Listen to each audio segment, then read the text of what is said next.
Audio Jungle.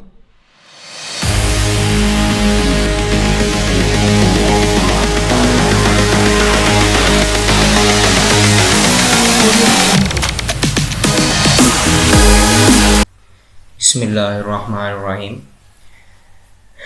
Chapter number 8 हम start करने जा रहे हैं। टॉपिक है हमारा कंजर्वेशन लॉज।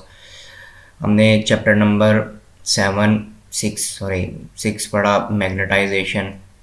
फिर हमने इलेक्ट्रोडायनामिक्स पढ़ा, या चैप्टर इलेक्ट्रोडायनामिक्स है, चैप्टर का नेम इलेक्ट्रोडायनामिक्स है, वैसे वो इलेक्ट्रोडायनामिक्स नहीं है। तो आज का हमारा टॉपिक जो है कंजर्वेशन लॉज, ये चैप्टर का नेम है, ये हमारा चैप्टर है, चैप्टर का नेम है conservation laws. Continuity equation we will discuss today.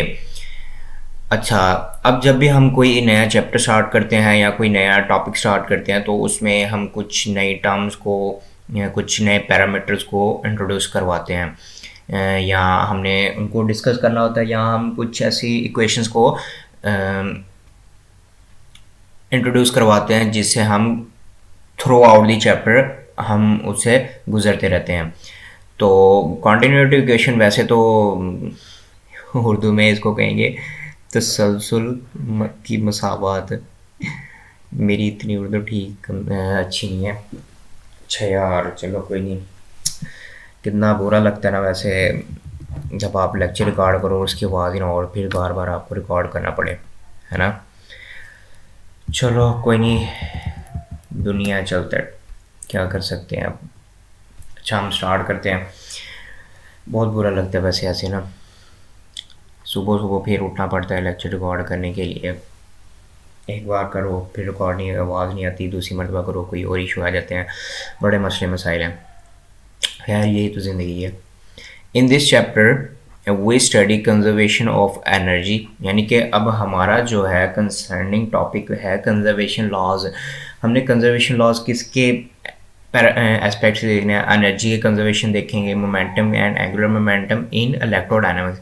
यानी कि हम 9th 10th first second year 11th 12th तक हम तो ये पढ़ते आए हैं कि energy, conservation of energy, conservation of momentum and conservation of angular momentum simply. उसके वो इतनी ज़्यादा रॉकेट साइंस वहाँ पे नहीं यूज़ होती। तो यहाँ पे हम इसको थोड़ा सा एडवांस शेप में देखेंगे, एडवांस से इसको इलेक्ट्रोडायनामिक्स के टर्म्स में इसको स्टडी करेंगे। तो फॉर्मली हम नॉर्मली कहते हैं the charge in A volume V is, क्योंकि चार्ज को हम रिप्रेजेंट करते हैं क्यू से। तो लाजमी नहीं है कि मैं यहाँ पे अगर कोई नए टर्म इंट्रोड्यूस करवाने जा रहा हूँ तो भी मैं चार्ज को क्यू से ही रिप्रेजेंट करूँ। तो मैं यहाँ पे कुछ भी सिमेट्री ले सकता हूँ, यानी कि जैसे हमने लास्ट टाइम अपने टॉपिक्स में काफ़ी सारी सिमेट्रीज ली थी।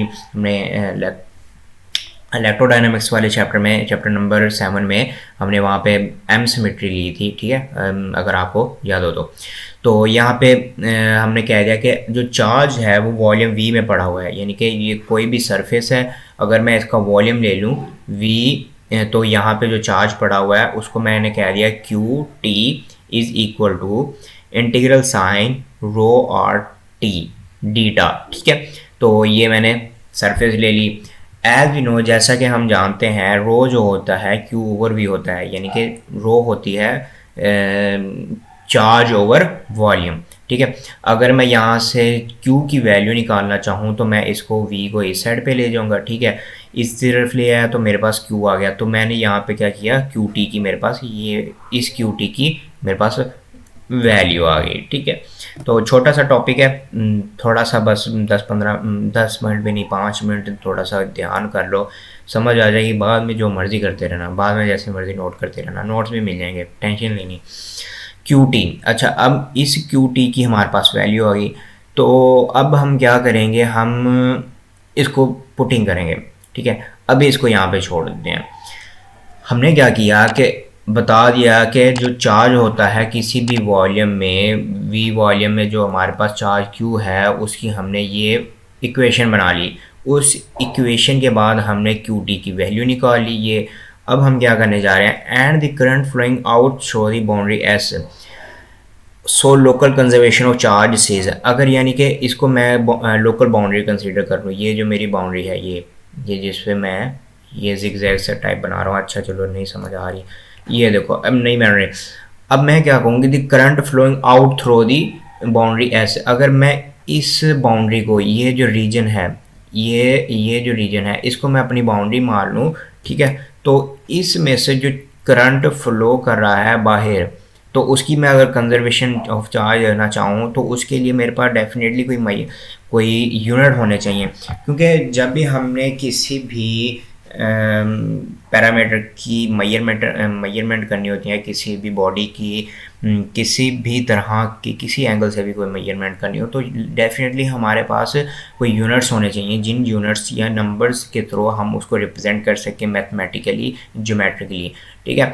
तो अब करंट उस बाउंड्री से बाहर फ्लो कर रहा है, तो अब कंजर्वेशन हम कहते हैं कि जो लोकल कंजर्वेशन ऑफ चार्ज से, लोकल कंजर्वेशन ऑफ चार्ज कहता है कि rho is equal to closed integral J dot D A, ठीक है। जे से भी आप फेमिलियर हैं, we already discussed in our previous topics. तो अब यहाँ पे क्या किया, डी क्यू और डी टी, यानी कि चार्ज जो है उसका डेरिवेटिव ले लिया विद रिस्पेक्ट टू टी, ठीक है। अब चार्ज का डेरिवेटिव ले लिया हमने, is equal to minus close surface integral J dot D A. अच्छा, अब यहाँ पे जो हमने डी क्यू और डी टी ले लिया और इसको हमने नेम दे दिया 2 का, ठीक है। अब इसको 2 का नेम दे दिया, आगे चलते हैं। Using one rewrite the left side and invoking the divergence theorem. तो इस जो स्टेटमेंट्स लिखी होती हैं इससे ज़्यादा परेशान होना कि ये पता नहीं क्या कुछ इतनी नई नई चीज़ें लिख दी हैं यहाँ पे। तो अब हमने क्या करना है, हमने लेफ़्ट साइड यूज़ करनी है। लेफ़्ट साइड ये होगी ना हमारी, तो इस लेफ़्ट साइड को यूज़ करते हुए हमने यहाँ पे जो अपना डाइवर्जेंस थ्योरम है उसको यहाँ पे हमने पुट कर देना है। तो हमने अपने इस डी क्यू और डी टी की जगह पे वो पुट कर दिया, वॉल्यूम इंटीग्रल पार्शियल पी और partial T D T is equal to minus integral V कर डॉट जे, ठीक है। यहाँ पे ये साइन लगा लेना डी टी। तो अब इसमें यहाँ पे कोई ऐसी टर्म नहीं है जिसका मैं आपको इतने ज़्यादा से एक्सप्लेन करूँ कि ये कर्ल क्या है, जे क्या है, पार्शियल पी और पार्शियल डी क्यों आया, डी टी क्यों आया, क्योंकि ये ऐसे टर्म्स हैं जिनको हमने मैग्नेटाइजेशन में भी देखा है, हमने इलेक्ट्रोडायनेमिक्स की टर्म्स में, इलेक्ट्रोडायनेमिक्स चैप्टर नंबर 7 उसमें भी डिस्कस किया है। तो यहाँ पे कोई टर्म नहीं है, हाँ बस थोड़ी सी मेजरमेंट चेंज है, क्योंकि हमारा टॉपिक चेंज हुए हैं तो हमने उसको एक डिफरेंट एंगल से इसको स्टडी करने, इसकी डिस्कशन करनी है।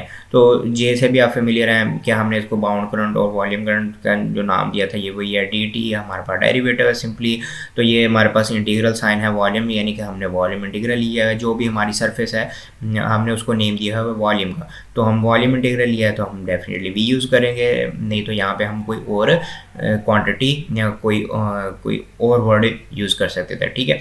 तो इस चीज़ में कोई परेशानी वाली बात नहीं है। And since this is true for any volume it follows that. और उसने क्या दिया, किसने हम नहीं कहा, किसी और ने नहीं कहा, बुक वाले ने कहा। अच्छा, ये जो इक्वेशन है ये सही है, दुरुस्त है सभी से मुत्तफिक हैं कि this is true for any volume, किसी भी वॉल्यूम के लिए ये जो इक्वेशन है ठीक है। किस तरह इक्वेशन ठीक है, आप रैंडमली कोई भी एक सॉलिड बॉडी उठा के देख लें, उसका आप वॉल्यूम देख लें, ठीक है। सॉलिड बॉडी रहने दें, यहाँ पे हम बात कर लेते हैं इसे सर्किट की। अब आप एक सर्किट ले लें, उस कोई भी सॉलिड सर्किट ले लें, आप उसका वॉल्यूम इंटीग्रल ले लें, ठीक है। वॉल्यूम इंटीग्रल में हम क्या करेंगे, एक ही उसका एक पार्ट ले लेंगे डी एल, ठीक है। आप एक ही लेंथ पे उसको डिफ्रेंशिएट करेंगे ना। तो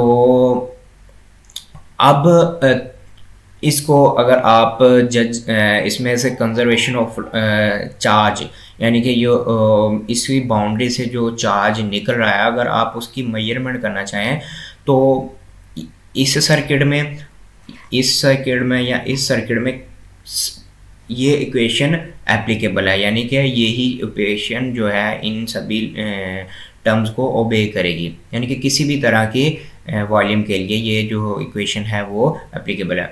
तो हमारे पास हमने क्या किया, हमने इससे इसको कट कर दिया, इससे हमारे पास ये चला गया, तो हमने क्या किया, सिंपली ये इससे चला गया, ठीक है, ये कटिंग कर दी, partial P over partial T आ गया is equal to curl dot J, हम अब जे को इधर ले आए, ठीक है, इधर शिफ्ट कर दिया। तो ये बस इतनी छोटी सी इसकी थी मैथमेटिकल स्टेप्स थे कुछ। अच्छा, हम इसकी अब थोड़ी सी स्टेटमेंट देख लेते हैं, अगर कुछ आ जाता है, एग्ज़ाम में आ जाता है, एग्ज़ाम के एस्पेक्ट से शॉर्ट क्वेश्चन के लिहाज से ठीक है, कभी कभी हो सकता है कोई टीचर लॉन्ग में दे दे, कोई 2-3 नंबर का लॉन्ग का पार्ट बन जाए, तो इट कुड बी पॉसिबल, यानी कि कुछ भी हो सकता है, कुछ भी दिखाया जा सकता है, कुछ भी हम आपको बताना चाहते हैं कि यहाँ पे कुछ भी दिखाया जा सकता है। तो अब डेफिनेटली इसके हमने मैथमेटिकल स्टेप्स कर लिए, अब मैथमेटिकल स्टेप्स के बाद कुछ लिखना भी है, या पहले कुछ लिखना है, या दरमियान में कुछ लिखना है, तो हम वो देख लें। This is the continuity equation, यानी कि ये कॉन्टिन्यूटी इक्वेशन है, the precise mathematical statement of the local conservation of charge, यानी कि लोकल कंजर्वेशन चार्ज की आपने अगर की मेजरमेंट करनी है तो उसके लिए मैथमेटिकल स्टेटमेंट है ये ना प्रिसाइज, यानी कि बहुत ही ज़्यादा एक उम्दा, बहुत ही आला, बहुत ही, मैं कहता हूँ कमाल, इसका एक मुकाबले का नहीं है, अगर चिराग लेके भी ढूंढोगे ना तो ये चीज़ नहीं मिलनी। It can be derived from Maxwell equation conservation of charge, Maxwell equation जैसे कि हमने प्रीवियस चैप्टर में पढ़ी हैं, तो मैक्सवेल इक्वेशन ऑफ चार्ज से हम इस इक्वेशन को ड्राइव कर सकते हैं।